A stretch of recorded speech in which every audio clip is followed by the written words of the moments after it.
तंत्रयान से बौद्ध धर्म के घोर पतन का युग प्रारंभ हुआ तथा तंत्रयान मुक्त भोगाचार पर आधारित वज्रयान में रूपांतरित हो गया। सहजयान में यह भोगवाद और बढ़ा तथा इसकी चरम परिणति मांस, मछली, मदिरा, मुद्रा अर्थात नारी और मैथुन नामक पंचमकारों की उपासना से युक्त वाम मार्ग में हुई।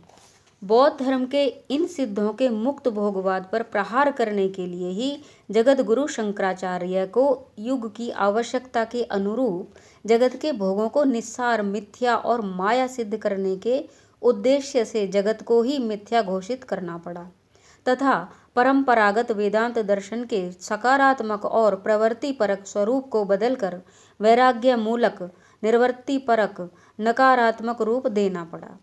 बुद्ध की भांति वैराग्य का संदेश देने को विवश शंकराचार्य को उनके आलोचकों ने प्रच्छन्न बौद्ध कहकर उपहास का पात्र बनाया, किंतु वे अपने उद्देश्य में सफल रहे। सिद्धों के वामाचार और भोगाचार पर प्रहार करने वाले दूसरे महापुरुष गुरु गोरखनाथ थे। वे नाथपंथी शैव थे। नाथपंथ में निर्गुण शिव की उपासना होती थी, जिस पर शंकराचार्य के अद्वैत वेदांत का गहरा प्रभाव था।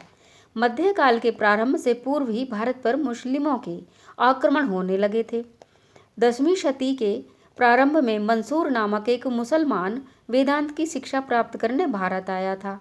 जब भारत से लौटकर उसने अरब में अन अल हक अहम ब्रह्मास्मि की व्याख्या की तो सन 922 में उसे काफिर घोषित करके शूली पर लटका दिया गया।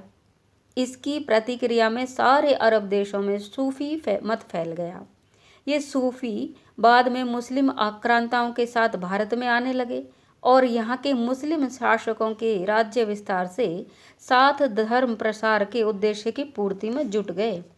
सूफी संत कवियों ने वैष्णव भक्ति तथा विशेषतः कृष्ण भक्ति को अपनी प्रेम पद्धति में ढालकर अपने धर्म प्रचार के कार्य में विशेष सफलता प्राप्त की।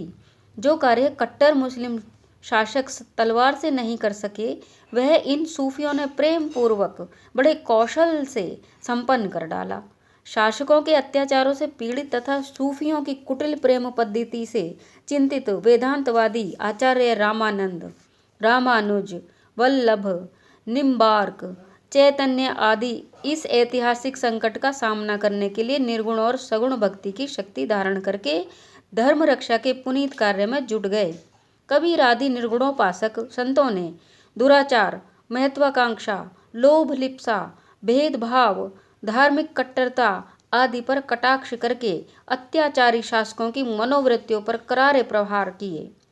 कृष्ण भक्तों ने वैष्णव भक्ति में सूफियों की लौकिकता और अलौकिकता के मिश्रण पर आधारित प्रेम पद्धति को मिलाकर नई प्रेमा भक्ति का आविष्कार किया। इससे अनेक मुस्लिम भी कृष्ण भक्त बने। चैतन्य महाप्रभु राधा भाव की भक्ति करते हुए महाभाव की स्थिति में पहुंचकर सूफियों की बेहोशी की मुद्रा में पहुंच जाते थे। उन्होंने इस प्रेम पद्धति से मोहित करके अनेक मुस्लिमों को धर्मांतरित किया और अपना शिष्य बनाया। तुलसीदास ने ऋषियों और मुनियों की निगम और आगम की पद्धतियों का समन्वय किया तथा रावण पर राम की विजय के रूप में उद्बोधनकारी स्वतंत्र दर्शन प्रस्तुत किया और पूरे देश को भक्ति के माध्यम से शक्ति, स्वातंत्र्य और विजय का संदेश दिया। निर्गुण ब्रह्म को व्यावहारिक आवश्यकता के अनुरूप सगुण रूप में अवतार लेना ही पड़ता है। यह इस तथ्य से सिद्ध होता है कि सिख मत के प्रथम गुरु नानक देव की निर्गुणोपासना धर्म युद्ध के महान योद्धा दशम गुरु गोविंद सिंह तक पहुंचकर कृष्ण, राम और चंडी की सगुणोपासना में बदल गई। ब्रिटिश काल में तो वेदांत भक्ति युग से ही आगे निकलकर सीधे राष्ट्रीय स्वतंत्रता आंदोलन में उतर गया। गीता रहस्य के ओजस्वी लेखक तथा भारतीय राष्ट्रीय कांग्रेस दल के समर्थ सूत्रधार श्री बाल गंगाधर तिलक की भूमिका इस दृष्टि से उल्लेखनीय है। तिलक के सहयोगी अरविंद घोष तथा भारत भूमि और हिंदू धर्म दर्शन के प्रति पूर्णतः समर्पित श्रीमती एनी बेसेंट को क्रांतिकारी गतिविधियों के लिए कारावास भोगना पड़ा। महात्मा गांधी का सारा चिंतन और जीवन राष्ट्रीय स्वतंत्रता आंदोलन के प्रति अर्पित था। उनका गांधीवाद वास्तव में वेदांत का ही सर्वोदयी संस्करण था। स्वामी रामकृष्ण परमहंस भावों में भक्ति तो चैतन्य महाप्रभु का स्मरण कराती है। उनके यशस्वी शिष्य विवेकानंद ने देश और विदेश में भारत और वेदांत को अमर ख्याति दिलाई। रामतीर्थ तो सचमुच दूसरे विवेकानंद ही थे। निर्गुणोपासकों में राजा राम मोहन राय और महर्षि दयानंद का नाम आता है, किंतु दोनों के निर्गुणवाद में स्वरूपगत अंतर है। दयानंद त्रैतवादी होने के कारण प्रवृत्तिवादी समाज सुधारक हैं, जबकि राजा राम मोहन राय अद्वैतवादी सुधारक हैं।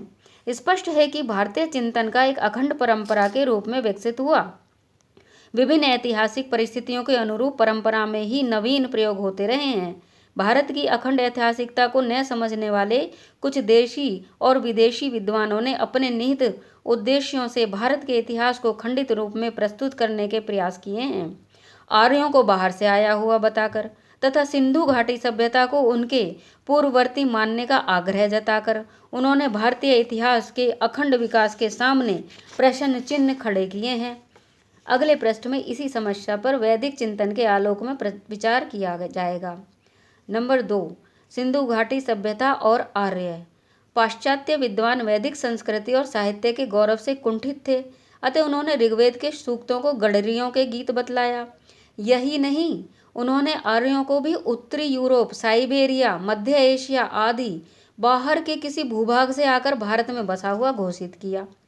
जर्मन विद्वान मैक्स मूलर का कथन यह है कि आर्य लोग मूलतः मध्य एशिया के निवासी थे। वहां से उनका एक समूह यूरोप की तरफ चला गया तथा दूसरा ईरान में बस गया। बाद में आर्यों के एक दल ने ईरान से आकर लगभग 1500 ईस्वी पूर्व पश्चिमोत्तर भारत में प्रवेश किया तथा वहां के मूल निवासी द्रविड़ों और मुंडा जाति के आदिवासियों को दक्षिण की ओर खदेड़ दिया। मैक्स मूलर ने ऋग्वेद का रचना काल भी केवल 1200 ईस्वी पूर्व माना है। स्पष्ट है कि विदेशी विद्वानों ने आर्यों को भारत का मूल निवासी न मानकर भारत की संस्कृति को विदेशी मूल की आयातित या आरोपित वस्तु सिद्ध करने का प्रयास किया है। उन्होंने उसकी प्राचीनता पर भी प्रश्न चिन्ह लगाए हैं। इससे उनके साम्राज्यवादी दंभ और कुंठित मानसिकता का ही आभास होता है। विदेशी आर्यों के भारत पर आधिपत्य के माध्यम से शायद वे भारत में स्थापित अंग्रेजों के शासन को युक्तिसंगत सिद्ध करना चाहते थे। कदाचित वे भारतीयों को यह सुखद संदेश देना चाहते थे कि आर्यों की भांति अंग्रेज भी भारत में एक विकसित सभ्यता और संस्कृति का सूत्रपात कर रहे हैं। पाश्चात्य विद्वानों की स्थापनाएं संक्षेप में इस प्रकार हैं। 1. आर्य भारत के मूल निवासी नहीं थे, वे बाहर से आए थे। 2. सिंधु घाटी में आर्यों के आगमन से पूर्व तक सुविकसित नागरिक सभ्यता विद्यमान थी।